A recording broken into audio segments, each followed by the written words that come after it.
నమస్తే, welcome to editor analysis. నేను వర్మ. మోదీ గారు పాఠాలు నేర్పుతున్నారు ఆంధ్రప్రదేశ్కి. ఎందుకంటే అక్కడ దత్తపుత్రులు అంటే పవన్ కళ్యాణ్ ఉన్నారు, చిరకాల మిత్రుడు చంద్రబాబు నాయుడు గారు ఉన్నారు, యువ నాయకుడు లోకేష్ గారు ఉన్నారు, పాత స్నేహితుడు జగన్మోహన్ రెడ్డి గారు ఉన్నారు. సో దీని మీద ఆయన ఫోకస్ చాలా ఎక్కువగా ఉంటున్నది. ఎందుకంటే రానున్న రోజుల్లో కూడా ప్రత్యేకత. ఇందులో ఏమైనా అంశాలు ఉన్నాయా? ఏపీలో కొత్త గేమ్ మొదలవుతుంది. ఏపీ బీజేపీ నేతలకు Modi serious class. TDP BJP ఎంపీలతో ఉమ్మడిగా మీటింగ్. ఏపీ రాజకీయాల్లో చంద్రబాబుకి పెద్దపీట. ఫుల్ క్లారిటీ ఇచ్చిన మోడీ. జగన్ విమర్శలను ఎందుకు తిప్పికొట్టడం లేదని బీజేపీ ఎంపీలకు మోదీ క్లాస్. టీడీపీ మంత్రులు ఎమ్మెల్యేలు మాత్రమే స్పందిస్తున్నారు. కూటమిలో భాగస్వామిగా మీరెందుకు పట్టించుకోవడం లేదని నిలదీసిన మోడీ. మా పని కాదు అన్నట్టుగా ఎందుకు దూరంగా ఉంటున్నారని ప్రశ్నించిన మోదీ.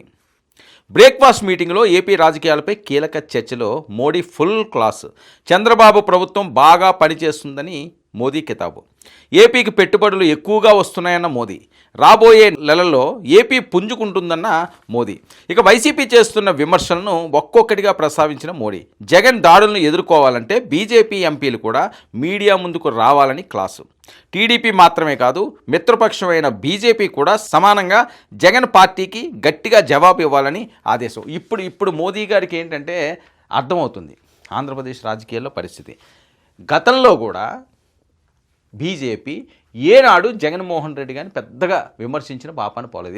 ఏవో చిన్న చిన్న అంశాలు వచ్చినప్పుడు ఏదో అని ఉంటారేమో, అలాగే నేను గిల్లినట్టు నువ్వు ఏడ్చినట్టు అన్న ఏవో సామెతలు ఉంటాయి కదా, ఆ రకంగా చేసుంటారు తప్పించి ఎప్పుడు సీరియస్గా అటాక్ చేసిన సందర్భం లేదు. ఇప్పుడు మరి ఎన్డీఏలో ఉన్నారు భాగస్వామిగా. ప్రధాన భూమిక తెలుగుదేశం పార్టీ కూటమి ఎన్డీఏలో పోషిస్తుంది.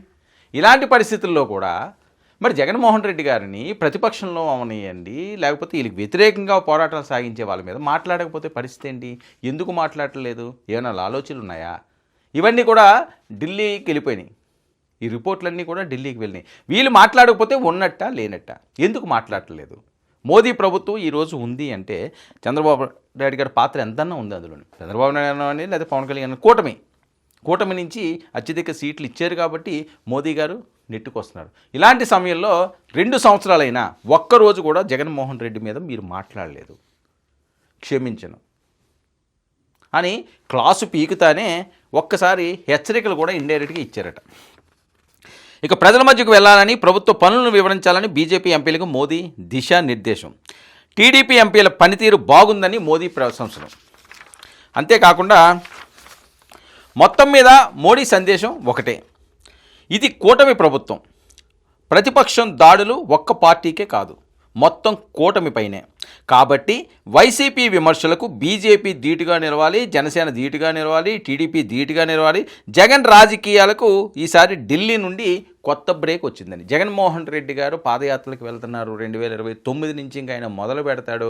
ఆయన రంగంలోకి దిగితే వారు వన్ సైడ్ అయిపోతుంది. ఇవి జరుగుతున్న ప్రచార నేపథ్యంలో అవకాశం ఇవ్వకుండా ఉండాలంటే ఎమ్మెల్యేలు, మంత్రులు, ఎంపీలు వాళ్ళ మీద రివర్స్ అటాక్లు చేయాలి. రివర్స్ అటాక్లు అంటే రోడ్ల మీద కొట్టుకోవడం అని కాదు. వాళ్ళు ఏదన్నా మాట్లాడుతున్నప్పుడు ఒక అంశం మీద ఉన్నప్పుడు అందులో మంచి ఏంటి చెడ్డ ఏంటి అని చెప్పి 4 రకాలుగా మీడియాకి వచ్చారనుకోండి, ఆ వార్త వైరల్ అవుతుంది. సో అవకాశం కూడా ఉంది కాబట్టి కూటమికి.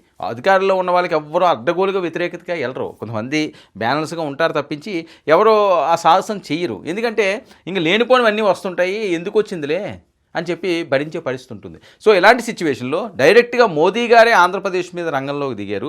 పవన్ కళ్యాణ్ గారికి కూడా ఆయన చెప్పినట్టుగా వస్తున్న వార్తల నేపథ్యం, నువ్వు కొద్దిగా స్ట్రాంగ్గా ఉండాలి. ఎందుకంటే ఈ మధ్యకాలంలో పవన్ కళ్యాణ్ గారు చాలా స్పీడ్ అందుకున్నారు. మోదీ గారు చెప్పకపోతే ఆయన అలా చెయ్యరు అని చెప్పి చాలామంది మాట్లాడే పరిస్థితి. ఎందుకంటే మోదీ గారికి అంత ఆప్యాయత ఉంది కాబట్టి, అది సనాతనాంశం అవనివ్వండి, లేకపోతే వేరే అంశాలు అవనివ్వండి, వేరే రాష్ట్రాలకి వెళ్ళనివ్వండి, ఆయనకు వచ్చిన బిడుదలు అవనివ్వండి, ఇవన్నీ కూడా పవన్ నీకు ఒక మంచి ఆపర్చునిటీ ఉంది ఆంధ్రప్రదేశ్లో అవనివ్వండి, లేకపోతే సౌత్లో అవనివ్వండి, సౌత్ ఫేస్ కింద ఆయన తీసుకెళ్దామని చూస్తున్నట్లుగా స్పష్టంగా అర్థమైపోతున్నది. ఇలాంటి పరిస్థితుల్లో నువ్వు ఇంకా రాజకీయ పరంగా రాటు తేలాల్సిన అవసరం ఉంది. వివిధ రాష్ట్రాలు చూడు, వివిధ అంశాల మీద నువ్వు ఫైట్ చెయ్యి, రెగ్యులర్గా జనాల్లో ఉండు, రెగ్యులర్గా నీ వాయిస్ని, ప్రజల అభిప్రాయాలు తెలుసుకో. అందుకని ఈ మధ్యన రచ్చబండలు వరుసపెట్టి పెడుతున్నాడు ఆయన. సో ఏది కూడా అంత ఈజీగా మొదలవదండి. మొదలయ్యింది అంత ఈజీగా ఆగదు. మొదలు పెట్టడం అంటూ మొదలెట్టాడంటే పవన్ కళ్యాణ్ ఇంకా ఆగడం, హై స్పీడ్లో వెళ్ళిపోతాడు, బుల్లెట్ ట్రైన్లో దూసుకుపోతాడు.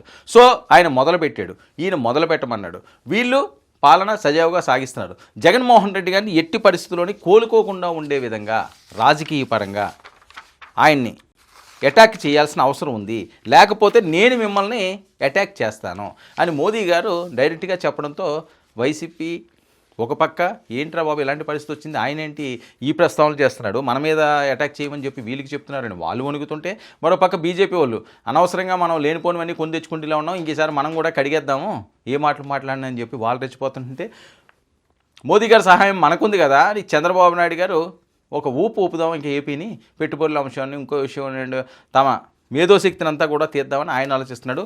ఇక మోదీయే మనకి డైరెక్షన్ ఇస్తున్నాడు కదా, ఇంకా మనకి తిరుగు లేదురా అని చెప్పి దూసుకుపోతున్న పవన్. ఇది ఆంధ్రప్రదేశ్ మీద మోదీ క్లాస్కి అసలు అర్థం.